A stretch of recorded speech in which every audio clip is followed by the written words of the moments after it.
All right, guys, I'm back.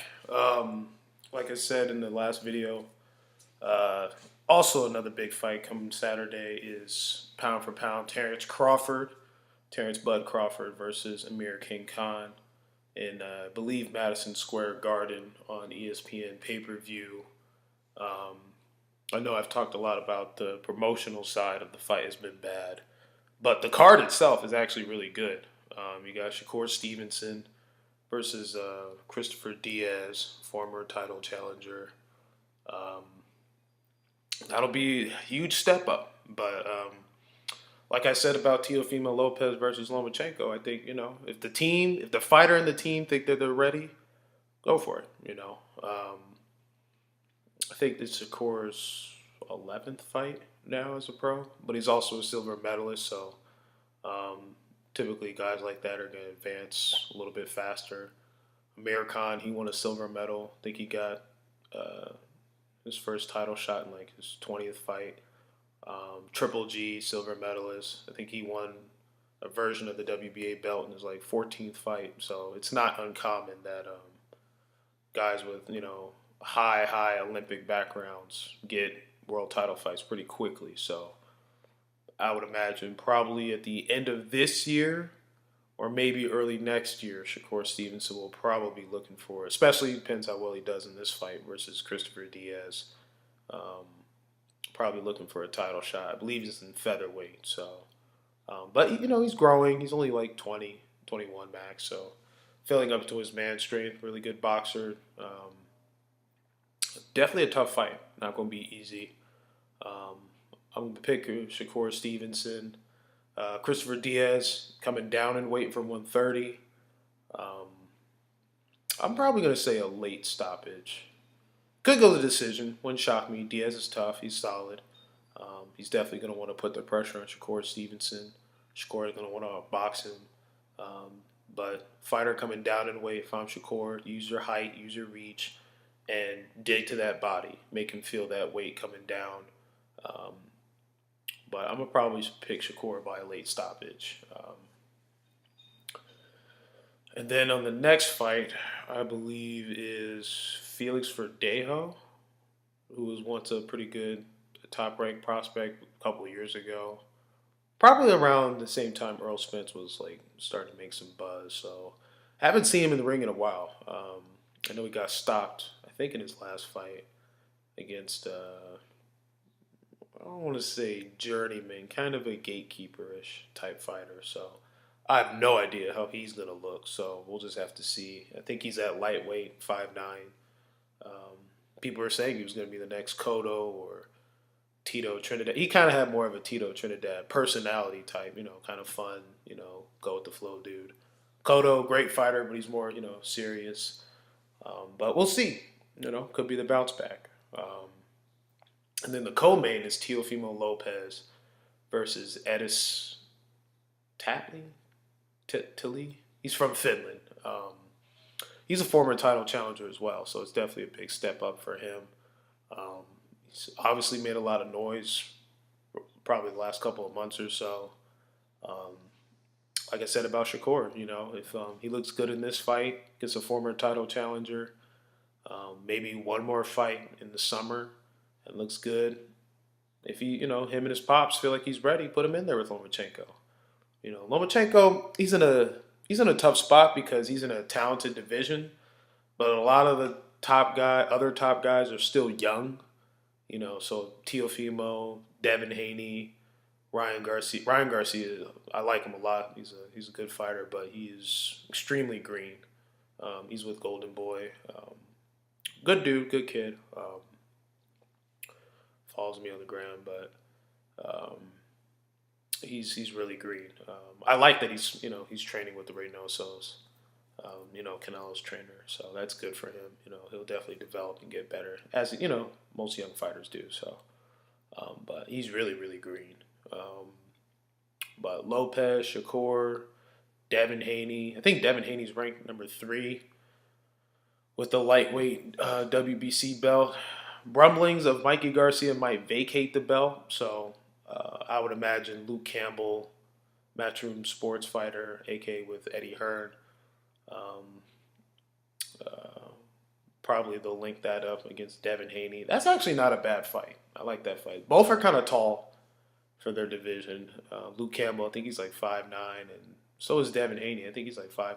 So um, that wouldn't be a bad fight. You know, two pretty good boxers. Luke Campbell won a gold medal, so if Mikey doesn't indeed vacate,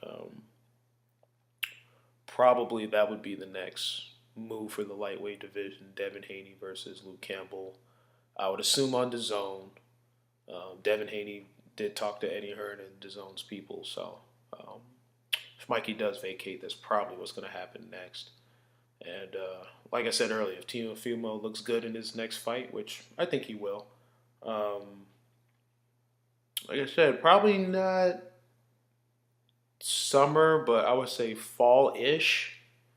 If Lomachenko doesn't get a fight with Richard Comey, don't be shocked if Lopez and Lomachenko get in there. And I wouldn't be mad. Like I said, if Lopez can get two more fights against solid bodies in the division, I'm all for it. If him and his dad think he's ready for it, put him in there. You know, people said Floyd Mayweather's crazy for fighting Gennaro Hernandez. Muhammad Ali was crazy for fighting Sonny Liston. You know, you never know until you know. So, you know, I definitely believe in, there's no rush. But like I said, if you feel like you're ready, go for it. You know, you got plenty of examples in boxing where it became successful. Like I said, with Floyd and what else did I just say? Um, Lost my train of thought. But it does work out where you do, step up early in competition. It goes well for you, and sometimes it doesn't. You know, like I said with Terry Norris and Julian Jackson. But they both turned out to be great fighters anyway. They both became champions. So even if he does take a loss, doesn't mean you can't be great.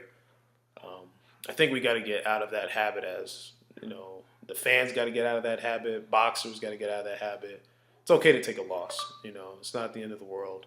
As long as you're competitive, hold a good account of yourself, you can always bounce back. Sean Porter's a good example of that. He fought Kell Brook in his prime, fought Keith Thurman in his prime, fought Danny Garcia, fought deep amateur background Ugas, fought Adrian Broner, fought Adrian Granados, who I told you was pretty tough. Who else he fought? Andre Berto, two-time champion, good athlete. He's probably got the strongest welterweight resume in terms of other welterweights he fought. Sean Porter's definitely up there. Devin Alexander, two-time champ, and he's got 2 losses, And Kell Brook is probably the only person I think beat him convincingly. I think Keith Thurman did beat Sean Porter, but it was really close. And then who else did he lose to? Keith Thurman. That could have went either way. That was an instant welterweight classic. Check it out if you haven't seen it. It was explosive. But we'll see what happens with Tio. I think he's gonna win. Probably. I'm gonna say late stoppage. Could go to decision, but I'm gonna say late stoppage. He's gonna get it done. I think he's a good fighter, so I think the only thing he's really missing is just body's experience. But once he gets there, he's gonna be a nightmare. For 135 and eventually 140 pounders. So look forward to his career. And finally to the main event. Like I said, I think it's a pay-per-view card. A lot of good names, a lot of good. You got 2 young prospects that are looking like the future. One fighter that might be looking to bounce back, and then you got the main event guys: Amir, Terence, Crawford. Crawford's in the zone right now. Former champ at 135, former undisputed at 140, and now the champ at welterweight. You got Amir Khan, silver medalist, unified champ at 140. Solid fighter at 147.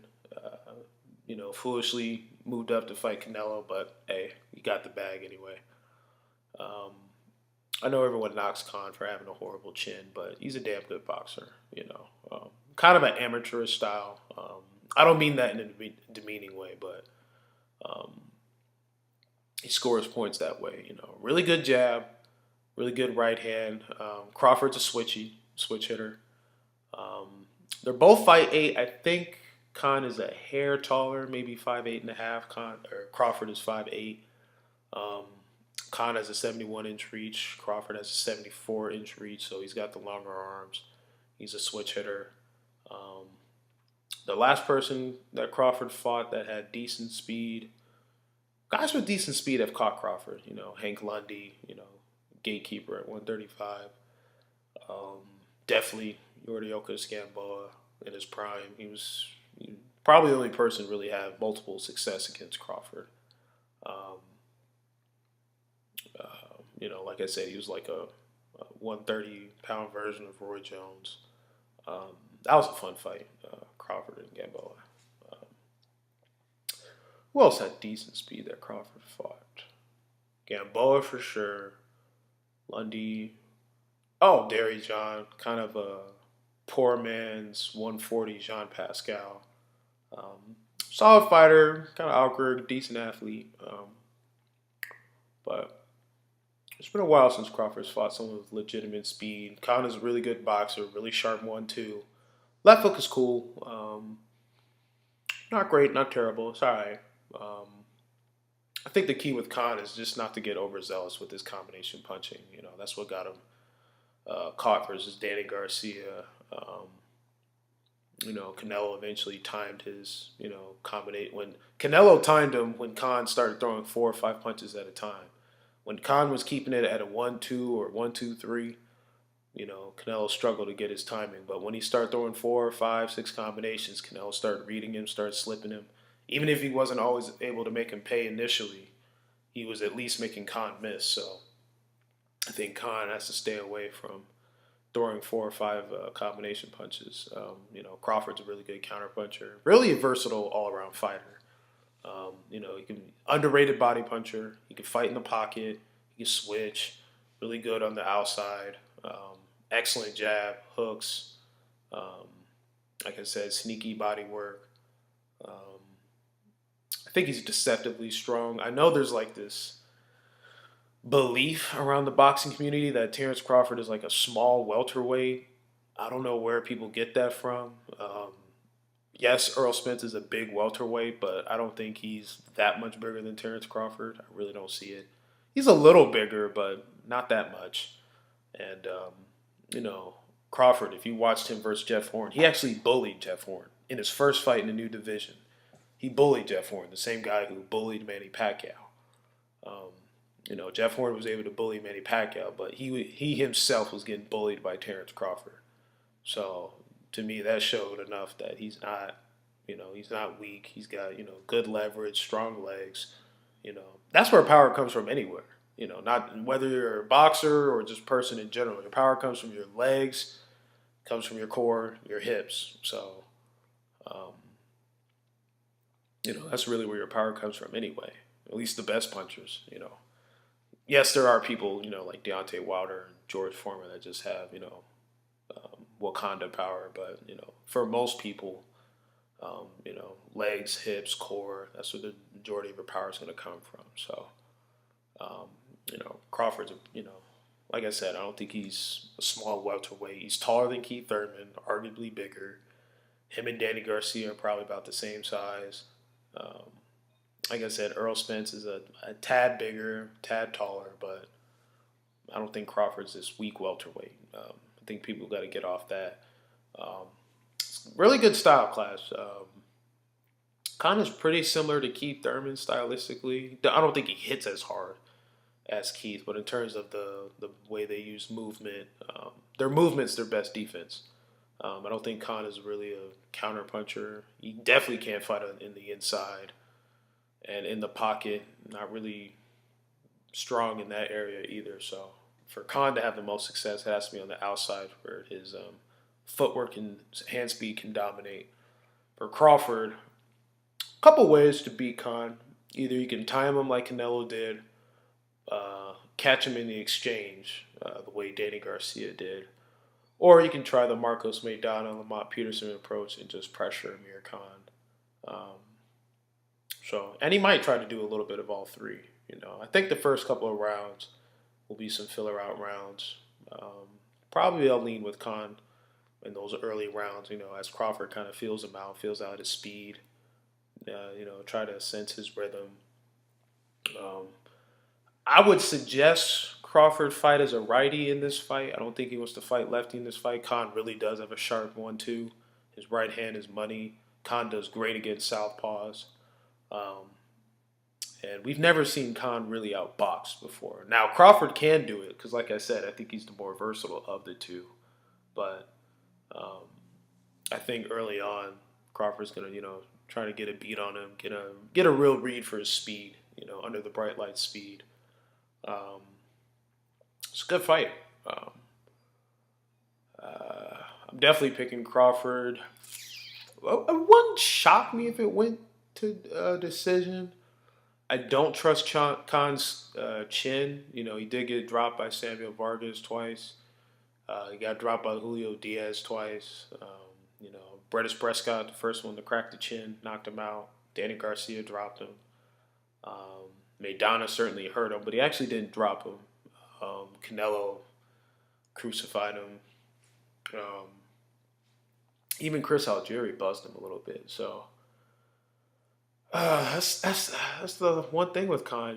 He's a really good fighter, really good boxer, but his chin is not trustworthy. And as he slows down in the fight, um, he's definitely going to be more touchable. So I think the first 4 rounds, I can see Khan winning probably 3 of them. But as the fight wears on, and if Crawford goes to the body, which I would early and often, go to the body, jab the body, throw hooks to the body. Even when you counter him to the body, kill the body and the head will fall. Like I said, I think Terence Crawford's an underrated body puncher. And he actually does have the longer arms. Height-wise, like I said, Khan's smidge taller. Um, I'm going to say Crawford stops Khan late, mid-round, so like rounds 9, 10-ish, somewhere in there. Could be earlier, or it may go decision. Who knows? Boxing's fickle like that. Maidana, arguably was the hardest puncher at 147 from like 2013 to 2015, and he didn't knock out Amir Khan. But Danny Garcia did knock out Amir Khan. Um, Chris Algieri did buzz Khan, and he only has 8 knockouts in a smaller division. So boxing's goofy like that. Samuel Vargas put him down in his last fight, but Maidana actually never did knock down Amir Khan, not an official one. So, boxing's weird like that. So it wouldn't shock me too much if it went to decision. I'm gonna go with Crawford by a late stoppage, but if it went to decision, it wouldn't shock me. And if it does, I think it will be competitive. Um, Probably Crawford wins 8, 9 rounds. Like I said, Khan's hard to outbox, so I can see him probably winning 8 rounds to 4. One of Khan's biggest weaknesses, like Keith Thurman, he's a front runner, so he does his best work early. Second half of fights, he always tailors off. Watch him versus Maidana, watch him versus Peterson. Um, in competitive fights, when he's, completely dominating like he did with, Collazo, Devin Alexander, Paulie Malignaggi, Marco Antonio Barrera, when it's a one-sided fight, Khan is wow. But if the fight's competitive, like it was with, back and forth with Danny Garcia and Lamont Peterson, that was a fun fight with him and Lamont Peterson. Maidana, that was a fight of the year. I think it did win fight of the year. Chris Algieri, that fight was competitive. Those are the fights when Khan kind of slows down in the second half. So, and Crawford's definitely a dog. So, he definitely likes his get backs. That's kind of one of the weaknesses of Crawford is that if you hit him with a good shot, he's gonna immediately try to, get that get back, and that against bigger punchers that might bite him in the dust. But Khan his power really comes from his speed. I don't think he really hits hard. It just, comes at you so fast. Like, wow, so. But I think it's a good fight. It's actually a really good card. My only issues with this has been the promotion. They haven't promoted it well. For a pay-per-view event, they haven't promoted it well. And it's got, like I said, it's got a good card. You got Shakur, you got T.O. who's been making a lot of noise, Verdejo. I don't know why he's ahead of Shakur. I probably would have led the event with him, then Shakur, then T.O. than Crawford. But hey, but anyway, drop a comment on the fight. Who do you think will win? What do you think happens to the winner or loser of the fight? People are definitely going to compare his performance with Khan with Earl Spence, since those two are kind of linked up together. So yeah, drop a comment, like, subscribe, stay tuned. Y'all take it easy.